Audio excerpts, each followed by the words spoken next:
Main आरोपी आदित्य ठाकरे है। PIL file हुई 27 सितंबर को, तो उसके ऊपर एक नया पिटीशन फाइल किया गया रशीद खान पठान की तरफ से 7 अक्टूबर को। फिर उनको कहा गया कि भाई अब कोई रास्ता नहीं है, आपको कोर्ट में ही जाना पड़ेगा। यहां पर इन्होंने कुछ भी नहीं, मेरे खिलाफ के आरोप झूठे हैं और मुझे भी सुन लो, ऐसा करके एफिडेविट दिया। झूठा एफिडेविट देना आईपीसी 191, 192, 193, 199, 200, 209, 466, 471, 474, ये सारे सेक्शन लगते हैं उसमें। ये सारे सेक्शन में 7-7 साल की जेल का प्रावधान है। हेलो गाइस, वेलकम टू चारापूना में आप सबका फिर से एक बार स्वागत है। तो दोस्तों, खबर जो है वो बहुत बड़ी खबर आप लोगों के सामने देना है, यानी आदित्य ठाकरे का जेल जाना कंफर्म है। इसके रिगार्डिंग सबसे बड़ी बात आप लोगों के सामने कहेंगे कि अल्टीमेटली कोर्ट की तरफ से क्या परमिशन दिया गया है, कोर्ट ने क्या कहा है, आदित्य ठाकरे को जेल भेजने के लिए कोर्ट की तरफ से कौन सा ऑर्डर आ चुका है, वो भी उनके घर में, यानी आप कह सकते हैं कि कोर्ट उनको अरेस्ट करने के लिए उनके घर तक पहुंच चुके हैं। तो पूरा बात क्या है वो सब कुछ आपको इसी वीडियो के दौरान जान पाएंगे आप। और आई होप कि ये वीडियो देखने के बाद आपके दिल में सुकून पहुंचेगा कि अल्टीमेटली चारापूना के जरिए एक ऐसा खबर सुनने के लिए मिला जिस न्यूज के लिए हम इतना दिन से वेट कर रहे थे। तो चलिए मेन बात पे आ जाते हैं कि अल्टीमेटली आदित्य ठाकरे के ऊपर ये जेल का साया कैसे आ गया है। If you like this video, please like, subscribe, share and comment right now. Please do. तो सबसे पहले आपको मैं प्लॉट समझा देता हूं कि यह घटना जो है वो घटना शुरू कहां से हुआ था।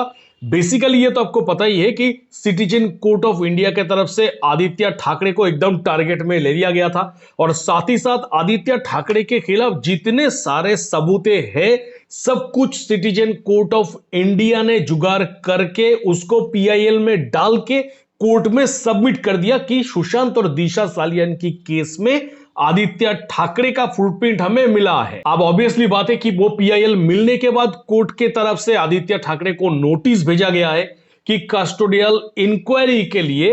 ऑब्वियसली नोटिस तो भेजा जाएगा ही कि एक व्यक्ति के खिलाफ जब इतने सारे सबूत इकट्ठा करके कोई दे रहा है तो उससे तो पूछताछ करना है। तो आदित्य ठाकरे से पूछताछ करने के लिए कस्टोडियल इंक्वायरी के तहत आदित्य ठाकरे को कोर्ट की तरफ से नोटिस भेजा गया। अब इसी जगह पे आते हैं सबसे बड़ी 360 डिग्री टर्निंग पॉइंट की इस कोर्ट की नोटिस को कंडेम करने के लिए आदित्य ठाकरे ने जो चीज को ढाल बनाया था वो ही ढाल अब सुदर्शन चक्र बन के आदित्य ठाकरे की सर के ऊपर मंडाना शुरू हो चुका है।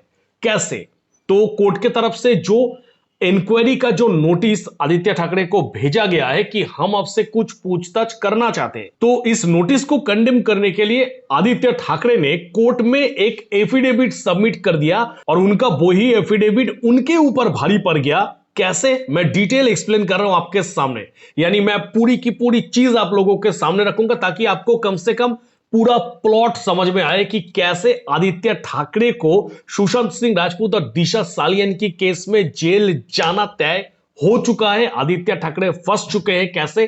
पूरी की पूरी मैं समझा रहा हूं। तो आदित्य ठाकरे ने उस एफिडेविट में कुछ बात ऐसे लिख दिया है, कुछ बात कंडेम करने के लिए, कोर्ट की उस नोटिस को कंडेम करने के लिए कुछ पॉइंट्स ऐसे रख दिया है जिस पॉइंट्स के आधार में ही आदित्य ठाकरे घिर चुके हैं। तो एक्चुअली मेन मामला यही है कि रशीद खान पठान के तरफ से यह क्लेम किया गया कि दिशा सालियान की मर्डर स्पॉट पे आदित्य ठाकरे, सूरज पंचोली और दिनो मोरिया की जो मोबाइल लोकेशन है यानी डिजिटल फुटप्रिंट मिला है। और इस केस का इन्वेस्टिगेशन ऑफिसर का भी कहना है कि दिशा सालियान की केस और सुशांत सिंह राजपूत की केस में आदित्य ठाकरे ही मेन गुनेगार है। और उसी के साथ साथ रशीद खान पठान ने 7 अक्टूबर को एक पिटीशन और फाइल किया जिसमें रिया चक्रवर्ती के साथ साथ कई सारे नाम भी है, उसके अंदर भी आदित्य ठाकरे का नाम रखा गया है। यानी आदित्य ठाकरे के नाम पे 2 बार पिटीशन फाइल किया गया है। अब आदित्य ठाकरे को तो डेफिनेटली ये लग गया कि कोर्ट में मेरे नाम पे 2 बार ऑलरेडी पिटीशन फाइल हो चुका है, साथ ही साथ कोर्ट के तरफ से भी इंक्वायरी का नोटिस आ गया है, मतलब अभी तो मुझे कोर्ट जाना ही होगा। इसमें कोई प्रॉब्लम नहीं है, इसमें कोई दोबारा सोचने वाली बात नहीं है। तो एक बार क्यों ना मैं भी अपनी तरफ से कोशिश करूं।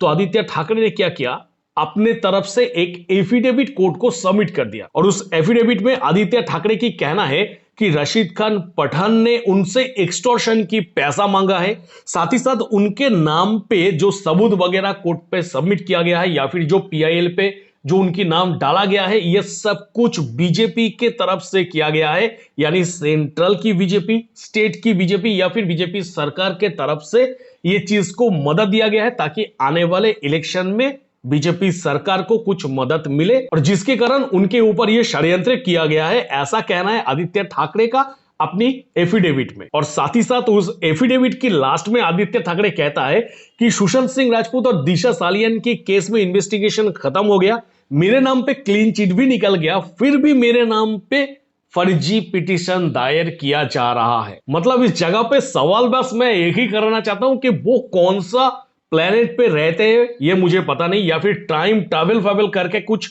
घूम फिर के आया है, या फिर मुझे ये सब पता नहीं कि उनको कैसे लगा कि सुशांत सिंह राजपूत और दिशा सालियान की केस में ये सब इन्वेस्टिगेशन कंप्लीट हो गया और क्लीन चिट उसको किसने दिया। अब इस परिस्थिति में उनकी ये सब बातें सुन के और उनकी एक्टिविटी देख के ये लग रहा है कि 2 दिन बाद ये ना कह दे कि मैं खुद पागल हूं, ऐसा ना कर दे, क्योंकि उनका जो बात करने का जो स्टाइल अब हो चुका है वो कुछ सही नहीं लग रहा है गाइस। अब आते हैं नेक्स्ट प्लॉट पे कि आदित्य ठाकरे का ये जो एफिडेविट सबमिट करना, इसके बाद उनकी ये एफिडेविट के ऊपर लगाया गया इल्जाम को देखते हुए कोर्ट के तरफ से उनको लीगल नोटिस भेजा गया कि अल्टीमेटली कुछ शर्तों के साथ आदित्य ठाकरे को सब कुछ अपना जो भी कहा है आदित्य ठाकरे अपनी एफिडेविट में, वो उनको प्रूव करना होगा कि अल्टीमेटली आपने जो कहा वो सब कुछ आपको प्रूव करके दिखाना होगा। यानी रशीद खान पठान ने जो पिटीशन दाखिल किया, जो पीआईएल सबमिट किया, यह बीजेपी सरकार की कहने पे, यानी सेंट्रल की और स्टेट की बीजेपी सरकार की कहने पे यह सब किया गया है, जो कि आदित्य ठाकरे का कहना है।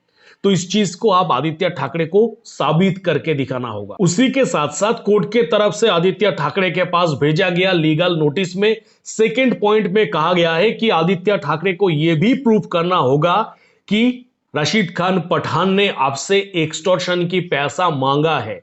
क्या आपके पास अगर कोई कॉल रिकॉर्ड वगैरह या फिर कोई टेक्स्ट मैसेज वगैरह है तो वो आप शो करके इसको साबित करिए कि आपसे एक्सटॉर्शन की पैसा मांगा गया है। और उसी के साथ साथ ये कहने के लिए कि पीआईएल में जो आरोप लगाया गया है उनके खिलाफ वो बेबुनियाद है, ये प्रूफ करने के लिए उनको 7 दिन का समय दिया जाएगा।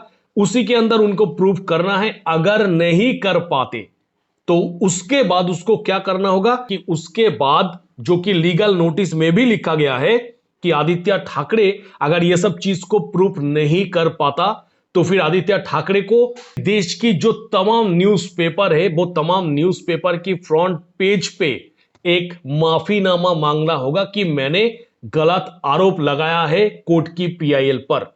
और उसी के साथ साथ कम से कम 2 मिनट का एक वीडियो बना के देश की तमाम ए ग्रेडेड जो न्यूज चैनल से उनके पास भेजना होगा माफीनामा मांग के कि मैंने कोर्ट की पीआईएल पर शक किया, जिसके लिए मैं माफी चाहता हूं, ऐसा कह के। और थर्ड, मानहानि के लिए कंपेंसेशन अमाउंट 9,750 करोड़ रुपए आदित्य ठाकरे को डिमांड ड्राफ्ट पे भेजना होगा। और उसी के साथ साथ वो लीगल नोटिस में यह भी लिखा गया है कि ये सब करने के बाद भी आदित्य ठाकरे के ऊपर जो सुशांत सिंह राजपूत की केस और दिशा सालियान की केस में जो कार्रवाई चल रहा था, जैसा कार्रवाई चल रहा था वैसा ही चलेगा। और एट द एंड में जो बात आप सुनने के लिए तरस रहे कि कोर्ट के तरफ से जो कहा गया है कि आदित्य ठाकरे अगर जो पॉइंट उस एफिडेविट में डाला है वो सब कुछ अगर प्रूफ नहीं कर सकता 7 दिन के अंदर, तो कोर्ट में झूठा एफिडेविट पेश करने के लिए उनको 7 साल की सजा दिया जाएगा।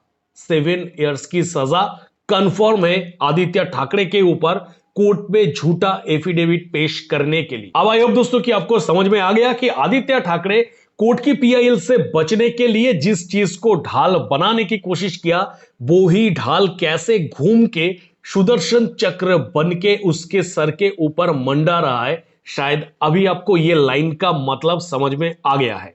यानी कुछ भी करे, अगर आदित्य ठाकरे ये चीज को प्रूफ ना कर पाया कि आदित्य ठाकरे ने जो पॉइंट उस पीआईएल के अगेंस्ट पे या फिर रशीद खान पठान की उस पिटीशन के अगेंस्ट पे लेके आए हैं, वो तमाम पॉइंट को अगर आदित्य ठाकरे प्रूफ ना कर पाया तो आदित्य ठाकरे का तो खैर नहीं, 7 साल के लिए अंदर जाना कोई रोक नहीं पाएगा। तो बस दोस्तों, ये जो अपडेट है, आई होप कि ये अपडेट आप सब किसी को अच्छा लगा है।